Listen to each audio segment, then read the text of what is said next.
नमस्ते, मेरा नाम है समृद्धि नाइक। मैं 8वीं फ कक्षा में पढ़ती हूँ। आज हिंदी दिन पर मैं 2 शब्द बोलने वाली हूँ और मैं एक छोटी सी कविता बोलने वाली हूँ। हर वर्ष 14 सितंबर को हिंदी दिवस के रूप में मनाया जाता है और इस सप्ताह को हिंदी पखवाड़ा कहा जाता है। पर विश्व में सबसे ज़्यादा बोली जाने वाली भाषाओं में से हिंदी चौथी भाषा है।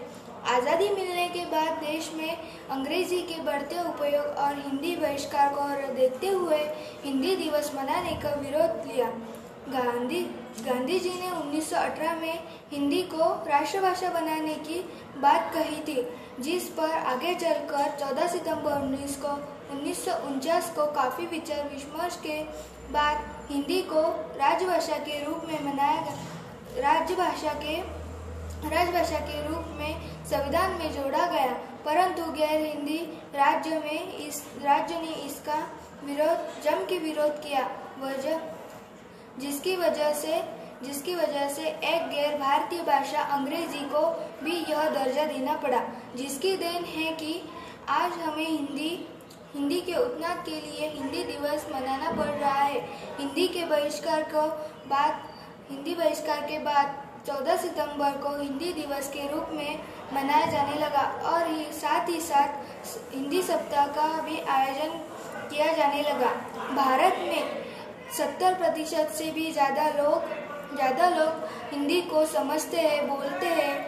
इस दिन स्कूल और कॉलेजों में हिंदी भाषा के संबंधित कई तरह के प्रोग्राम आयोजित किए जाते हैं।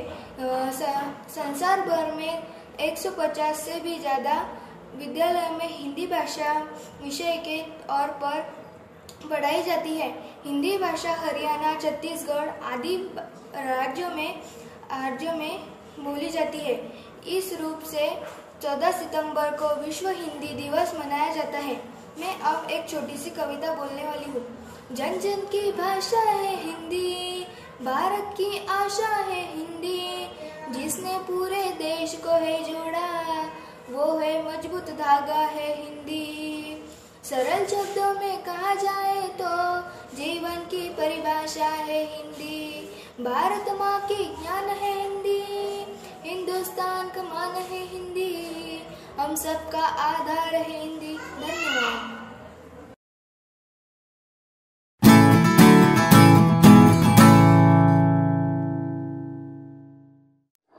आदरणीय प्रधानाचार्य, माननीय शिक्षकगण, सभी को प्रणाम।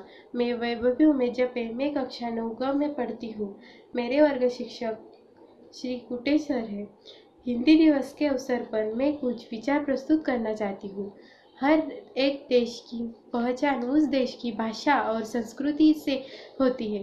किसी भी देश की एकता और स्थायित्व में उस देश की राष्ट्रभाषा का अहम व महत्वपूर्ण भूमिका निभाती है। मातृभाषा बिना व्यर्थ है दुनिया का सब ज्ञान, भारत माता की बोली हिंदी करे उसका सम्मान। हमारे भारत देश में भी बहुत सारी भाषाएं बोली जाती है, परंतु हिंदी भाषा हमारी राष्ट्रभाषा होने के नाते एक अलग ही स्थान रखती है। हिंदी भाषा विश्व में सबसे ज़्यादा बोले जाने वाली भाषाओं में से एक है। हिंदी भाषा भारत में सबसे अधिक बोली जाती है। हिंदी शब्द की उत्पत्ति संस्कृत भाषा के सिंधु शब्द से हुई है। सिंधु नदी के किनारे पर ईरानी लोग रहते थे। लोग जिन्हें सिंधु न कहकर हिंदू कहने लगे, जिसकी वजह से यहाँ के लोग हिंदू और हिंदुस्तान कहलाने लगे। हिंदी भाषा को संस्कृत की बड़ी बेटी कहा जाता है। यह भाषा पढ़ने और लिखने के लिए बहुत आसान है। हिंदी भाषा को हम बहुत आसानी से पढ़ना लिखना सीख सकते हैं। और इस भाषा की विशेषता यह है कि इस भाषा को जैसे लिखा जाता है वैसे ही पढ़ा जाता है। हिंदी भाषा का महत्व किसी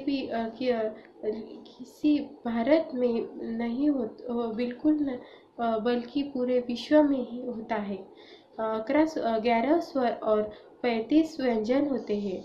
और देवनागरी नामक एक लिपि में लिखा जाता है। हिंदी एक समृद्ध व्यंजन प्रणाली से सुसज्जित है, जिसमें लगभग 38 विशिष्ट व्यंजन है। हिंदी भाषा बोलने में सबसे आसान है। जनवरी 1950 में जब भारत का संविधान बना तो हिंदी की राष्ट्रभाषा का दर्जा दिया गया। हिंदुस्तान की है शान हिंदी, हर हिंदुस्तानी की है पहचान हिंदी। एकता की अनुपमा परंपरा है हिंदी, हर दिल का अरमान है हिंदी। धन्यवाद।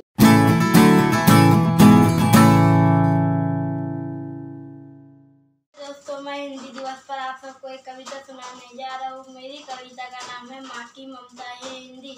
माँ की ममता है हिंदी, पिता की छाया है हिंदी, हिंदुस्तान की पहचान है हिंदी, भारत माँ की शान है हिंदी, शहीद वीर सपूतों की भूमि है हिंदी, हर भारतीयों को आधार है हिंदी, हिंदुस्तान की शक्ति है हिंदी, भगवान का आशीर्वाद है हिंदी, माँ की ममता है हिंदी। जय हिंद, जय भारत।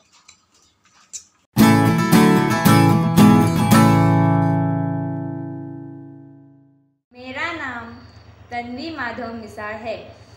मैं 10वीं कक्षा में पढ़ती हूँ। मेरे वर्ग शिक्षक का नाम श्री जादव सर है। तो शुरू करते हैं। आदरणीय प्राधान्यचारी महोदय, उप प्राधान्यचारी महोदय, माननीय शिक्षक और मेरे प्रिय साथियों, आज हिंदी दिवस के मौके पर सबसे इस विषय पर कुछ पंक्तियाँ लेकर उपस्थित हुई हूँ। आशा करती हूँ कि यह आप सबको अवश्य अच्छी लगे। हर वर्ष 14 सितंबर को हिंदी दिवस के रूप में मनाया जाता है और इस सप्ताह को हिंदी पखवाड़ा भी कहते हैं। पूरे विश्व में सबसे ज़्यादा बोलने जाने वाली भाषाओं में से हिंदी चौथी है। आज़ादी मिलने के बाद देश में अंग्रेज़ी के बढ़ते उपयोग और हिंदी के बहिष्कार को देखते हुए हिंदी दिवस मनाने का निर्णय लिया गया। गांधी जी ने 1918 में हिंदी को राष्ट्रभाषा बनाने की बात की थी, जिसे पर आगे चलकर 14 सितंबर 1949 को काफ़ी विचार विमर्श के बाद हिंदी को राष्ट्रभाषा के रूप में संविधान में जोड़ा गया।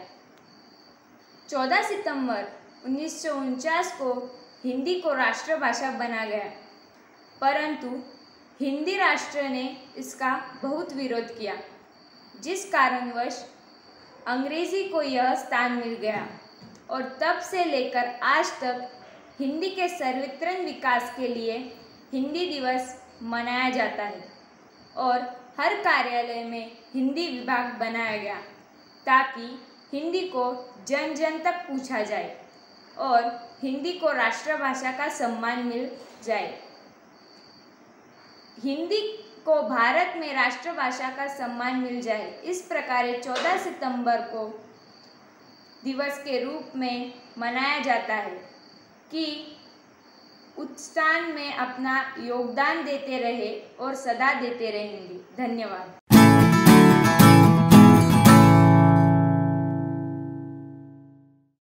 सभा में उपस्थित सभी सम्माननीय अतिथिगण, माननीय प्रधानाचार्य महोदय और सभी सम्मानित शिक्षकगण एवं मेरे प्यारे भाई और बहनों, आप सभी को मेरा प्रणाम। भारत की शान है हिंदी, हर भारतीय का सम्मान है हिंदी। हर साल 14 सितंबर को देश भर में हिंदी दिवस मनाया जाता है।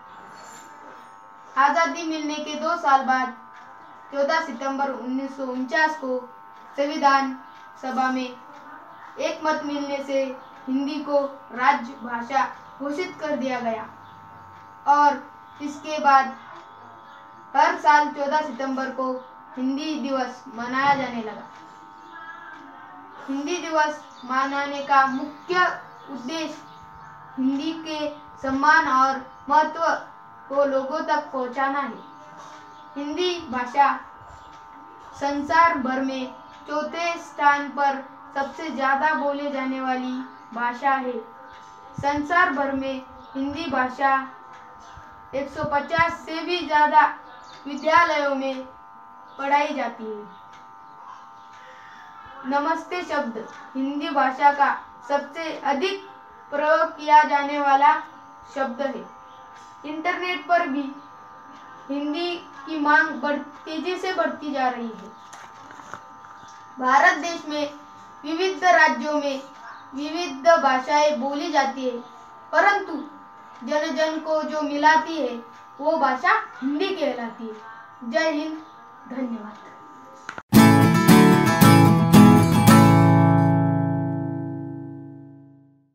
मेरा नाम वैभवी उमेश जपे है। मैं वर्ग 9 में पढ़ती हूँ। मेरे वर्ग शिक्षक कुटे सर है। आज मैं आपको देशभक्ति पर गीत सुनाने वाली हूँ।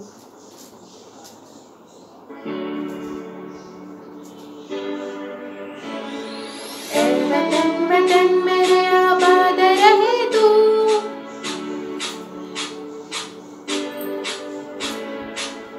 वतन वतन मेरे आबाद रहे तू, वतन वतन मेरे आबाद रहे तू। मैं जहाँ रहूँ जहाँ में याद रहे तू, मैं जहाँ रहूँ जहाँ में याद रहे तू। ए वतन मेरे वतन, ए वतन मेरे वतन।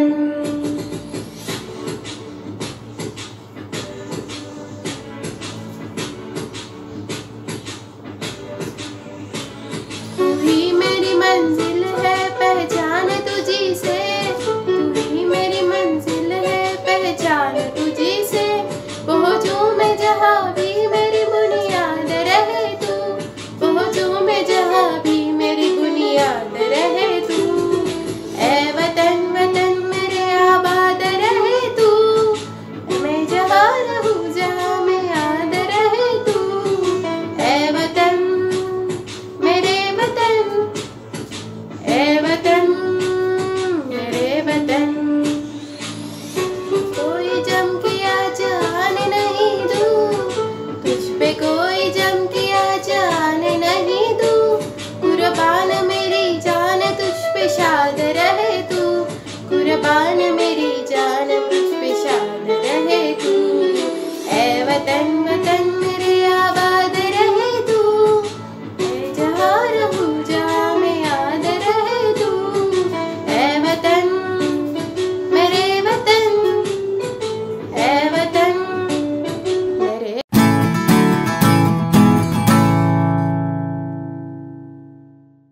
आदरणीय प्राधानाचार्य, मान्य शिक्षकगण, सभी को मेरा प्रणाम। मेरा नाम गायत्री रमेश इंगड़े। मैं कक्षा 9 में पढ़ती हूँ।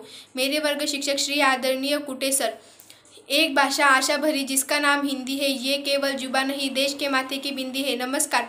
आज हिंदी दिन के शुभ अवसर पर आप सबको मेरी तरफ से शुभकामनाएं देती हूँ। हिंदी हमारे दिल की भाषा है, जो कश्मीर से लेकर कन्याकुमारी तक, संसद से लेकर सड़कों और साहित्य से लेकर सिनेमा तक हर जगह संवाद साधने का सबसे बड़ा पुल बनकर सामने आती है। हिंदी को 14 सितंबर 1959 की राष्ट्रीय भाषा के रूप में अपनाया गया। तब से लेकर हिंदी भाषा को एक उच्च दर्जा प्राप्त हुआ। तब से प्रत्येक वर्ष 14 सितंबर को हिंदी दिवस मनाते हैं। हिंदी एक इंडो आर्यन भाषा है, जिसे देवनागरी लिपि में भारत की अधिकारी भाषाओं में से एक के रूप में लिखा गया है। धन्यवाद।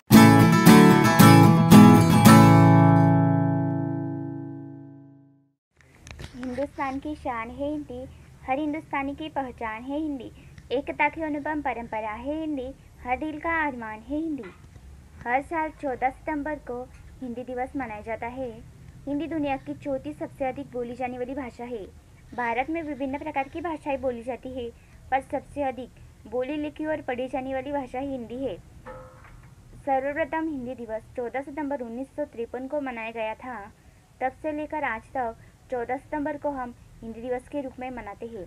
हर साल हिंदी दिन पर स्कूल और कॉलेजेस में विभिन्न प्रकार के कार्यक्रमों का आयोजन किया जाता है और हिंदी को गौरवान्वित किया जाता है। हमारी आन बान शान है हिंदी, हर हिंदुस्तानी का अभिमान है हिंदी। हमारी आन बान शान है हिंदी, हर हिंदुस्तानी का अभिमान है हिंदी। पर क्या करें, अंग्रेज़ी का हम पर असर हो गया, हिंदी का मुश्किल अब सफ़र हो गया। देसी घी आजकल बटर हो गया, चाकू भी आजकल कटर हो गया। कोयल अपनी भाषा बोलती है इसलिए आज़ाद रहती है, पर तोता दूसरों की भाषा बोलता है इसलिए जीवन भर पिंजरे में बंद रहता है। हम कितना भी मॉम डैड कर ले, पर जब चोट लगती है तो मुख से माँ ही निकलता है। अंग्रेज़ी में मार्क थोड़े कमाते हैं, अंग्रेज़ी में मार्क थोड़े कमाते हैं, अंग्रेज़ी बोलने से भी घबराते हैं, पर स्टाइल के लिए पूरी जान लगाते हैं क्योंकि हम हिंदी बोलने से शर्माते हैं। एक वक्त था देश में जब हिंदी का बोलबाला था, माँ की आवाज़ में सुबह का उजाला था। उस माँ को अब हम मॉम बुलाते हैं क्योंकि हम हिंदी बोलने से शर्माते हैं। देश आगे बढ़ गया पर हिंदी पीछे रह गई। इस भाषा से अब हम नज़रें चुराते हैं क्योंकि हम हिंदी बोलने से शर्माते हैं। माना कि अंग्रेज़ी पूरी दुनिया को चलाती है, पर हिंदी भी तो हमारी पहचान दुनिया से कराती है। क्यों ना अपनी भाषा को फिर से सराखों पर बिठाए। आओ हम सब मिलकर हिंदी दिवस मनाएं। हिंदी दिवस की बहुत बहुत शुभकामनाएं। जय हिंद, जय भारत।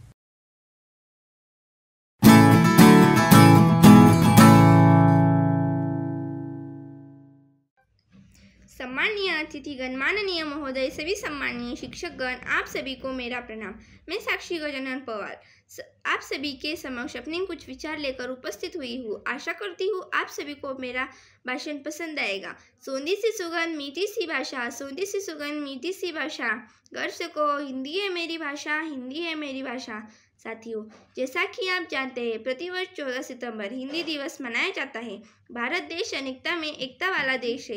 अपने विविध धर्म, संस्कृति, भाषाओं और परंपराओं के साथ भारत के लोग सद्भाव और एकता से रहते हैं। भारत में बोली जाने वाली विभिन्न भाषाओं में हिंदी सबसे अधिक उपयोग की जाने वाली भाषा है। वर्ष 1949 में हिंदी को हमारे देश में सर्वोच्च दर्जा प्राप्त हुआ है और तब से हिंदी भाषा हमारी राष्ट्रभाषा है। प्रत्येक भारतीय को अपनी मातृभाषा बोलने से गर्व महसूस करना चाहिए। हिंदी दिवस पूरे भारत में बहुत उत्साह और गर्व के साथ मनाया जाता है। शिक्षण संस्थाओं से लेकर सरकारी दफ्तरों तक सभी हमारी राष्ट्रभाषा को सम्मान देते हैं।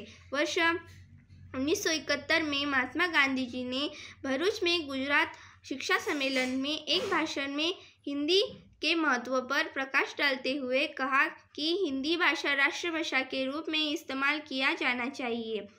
देश के सर्वप्रथम प्रधानमंत्री जवाहरलाल नेहरू ने पहली बार 14 सितंबर को हिंदी दिवस मनाने का फैसला किया था और तभी से प्रतिवर्ष हिंदी दिवस के उपलक्ष्य में भारत के विभिन्न विद्यालयों में और कॉलेजों में हिंदी सांस्कृतिक और साहित्यिक कार्यक्रमों प्रतियोगिता का आयोजन किया जाता है, जिसमें छात्र बढ़ चढ़कर हिस्सा लेते हैं।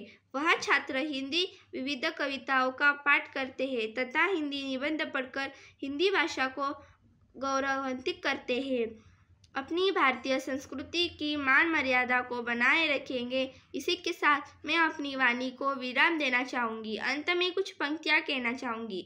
हिंदी मेरा ईमान है, हिंदी मेरी पहचान है, हिंदी मेरा ईमान है, हिंदी मेरी पहचान है, हिंदी हमारी राष्ट्रभाषा, सर्वप्रथम इसका सम्मान है, सर्वप्रथम इसका सम्मान है। धन्यवाद।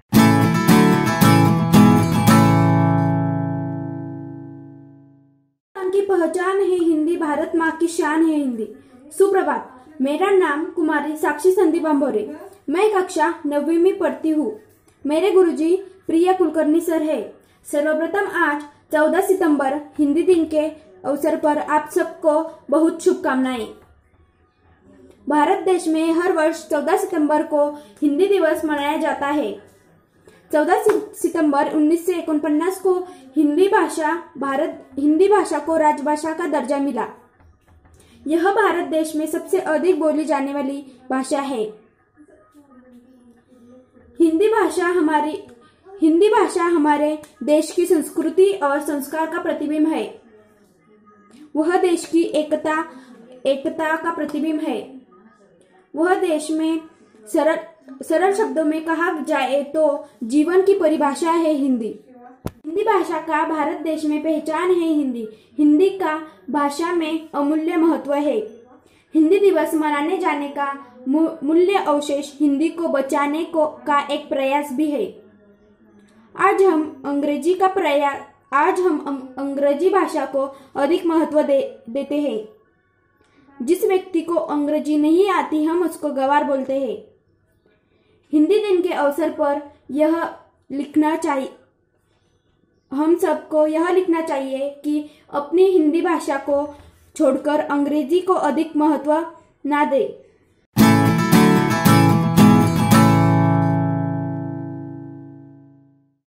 नमस्कार, मेरा नाम आर्या अशोक पहाड़े है।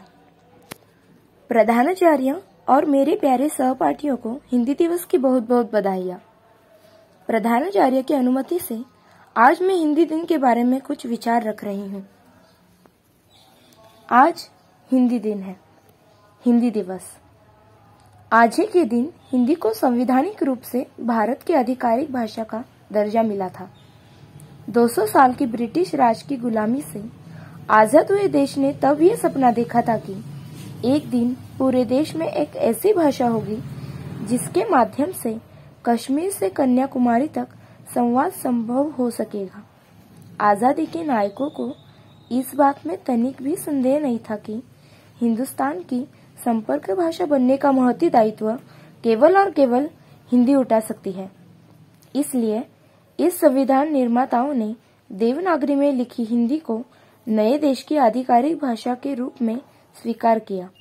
संविधान निर्माताओं ने तय किया था कि जब तक हिंदी वास्तविक अर्थ में पूरे देश की संपर्क भाषा नहीं बना दी जाती, तब तक अंग्रेजी भी देश की आधिकारिक भाषा में रहेगी। संविधान निर्माताओं का अनुमान था कि आजादी के बाद अगले 15 साल में हिंदी पूरी तरह अंग्रेजी की जगह ले लेगी।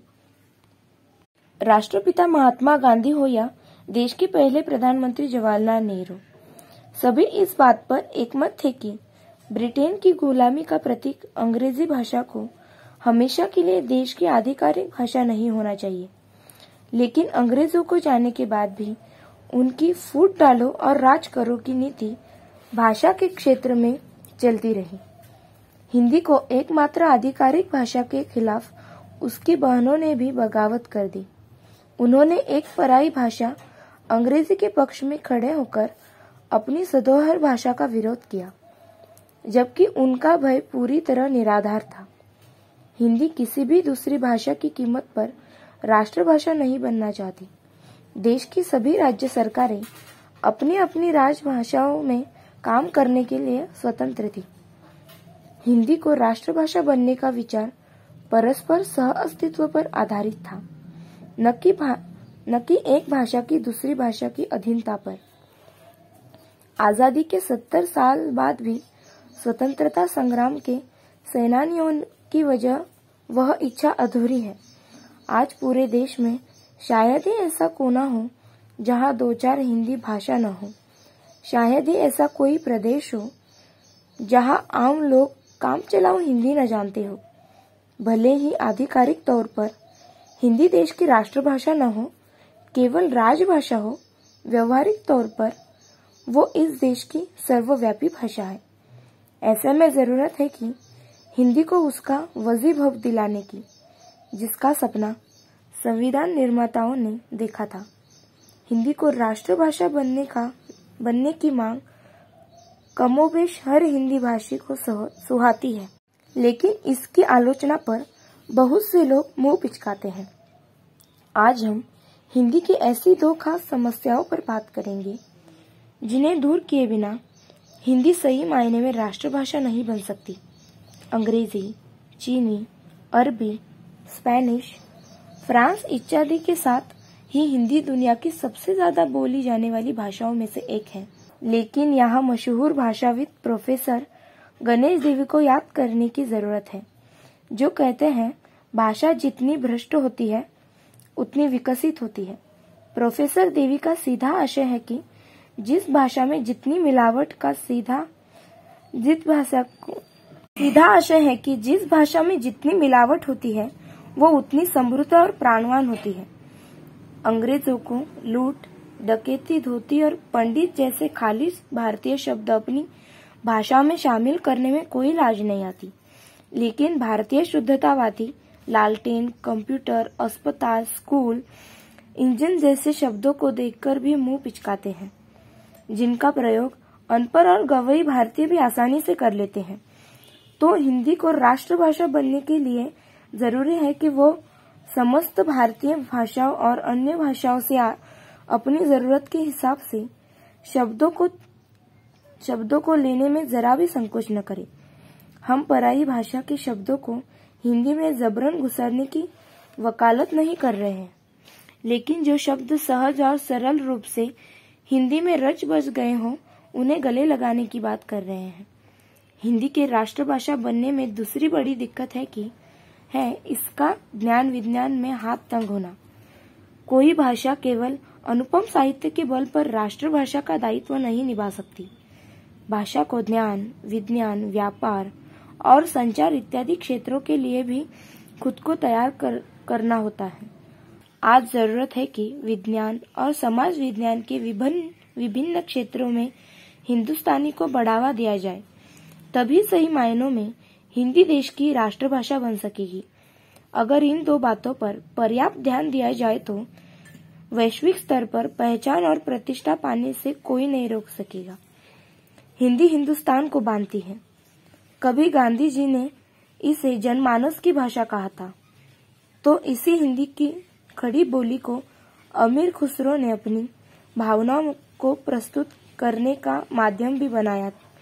लेकिन यह किसी दुर्भाग्य से कम नहीं है कि जिस हिंदी को हजारों लेखकों ने अपनी कर्मभूमि बनाया, जिसे कई स्वतंत्रता सेनानियों ने भी देश की शान बताया, उसे देश के संविधान में राष्ट्रभाषा नहीं बल्कि सिर्फ राजभाषा की ही उपाधि दी गई।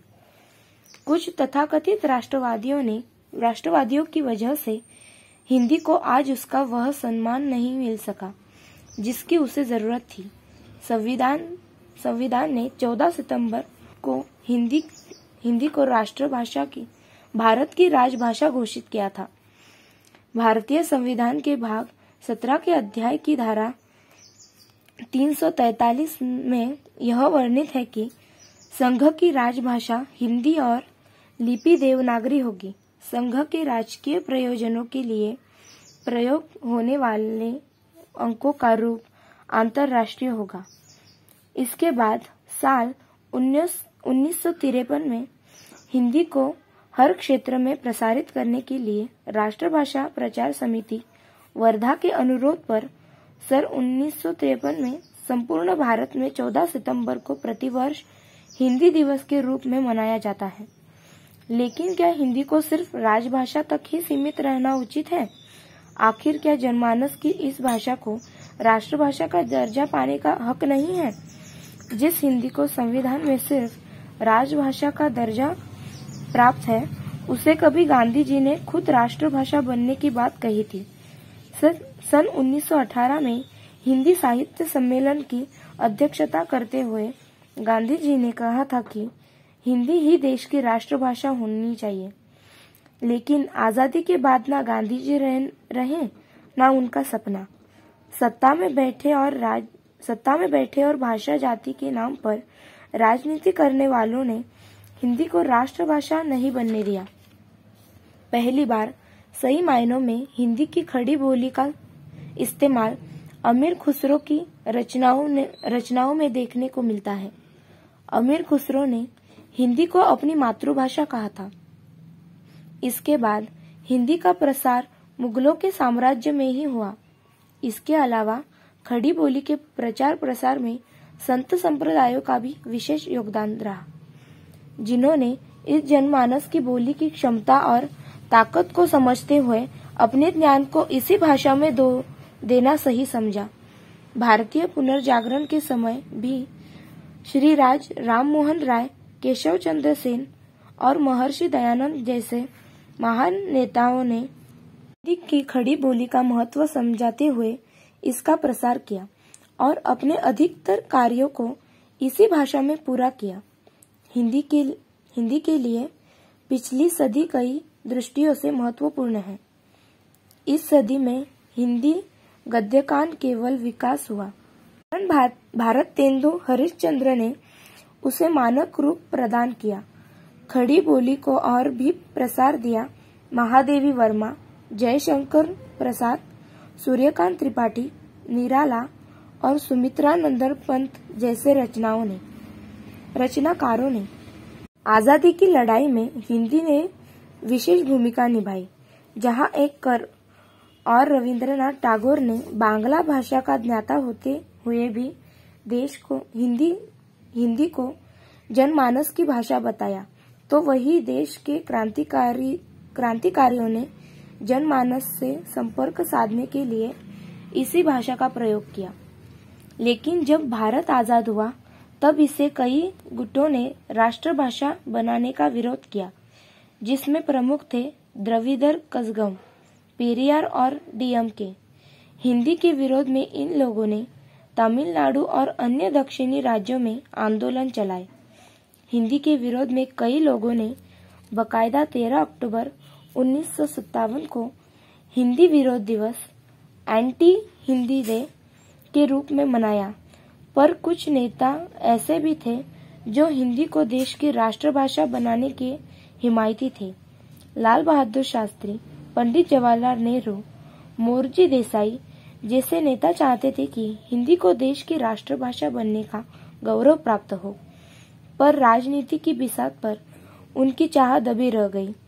उस समय तमिलनाडु, मद्रास, केरल और अन्य जगह हिंदी के विरुद्ध फैल रहे आंदोलन दंगों की सूरत लेने पर आमादा थे।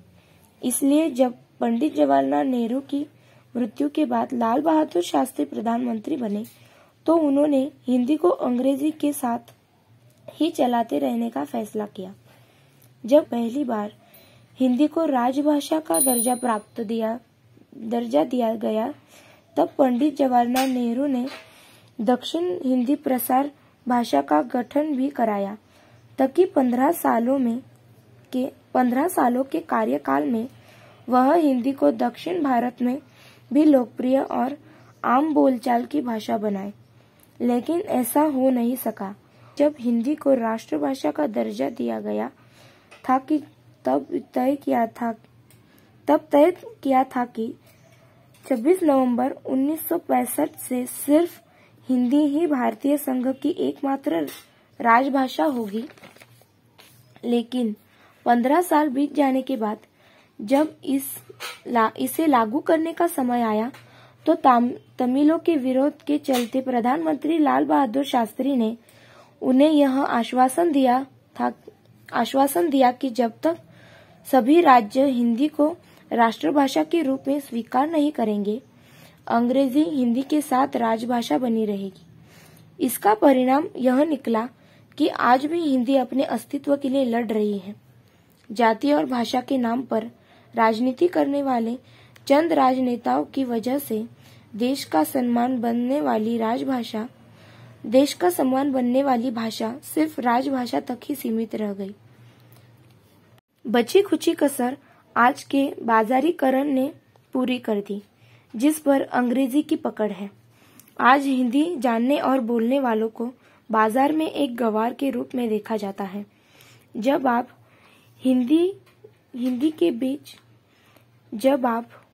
आप बड़े होटल या बिजनेस क्लास के लोगों के बीच खड़े होकर गर्व से अपनी मातृभाषा का प्रयोग कर रहे होते हैं, तो उनके दिमाग में आपकी छवि एक गंवार की बनती है। उपरोक्त सभी बातें जहां हिंदी के गौरवपूर्ण इतिहास पर प्रकाश डालती है, तो वही हिंदी की बर्बादी के मुख्य कारणों को भी समान रूप से उभारती है। लेकिन ऐसा नहीं है कि हिंदी को राष्ट्रभाषा का दर्जा मिल नहीं सकता। जानकार मानते हैं कि अगर आज भी पूरा हिंदुस्तान एक होकर हिंदी को राष्ट्रभाषा बनने के लिए राजी हो जाए तो संविधान में उसे यह स्थान मिल सकता है। तो चलिए आज एक लहर की शुरुआत करें अपनी मातृभाषा को राष्ट्रभाषा बनाने के लिए। मैं फिर से प्रधानाचार्य और सभी छात्र और छात्राओं का हृदय से आभार प्रकट करती हूँ। जय हिंद, जय हिंदी। धन्यवाद।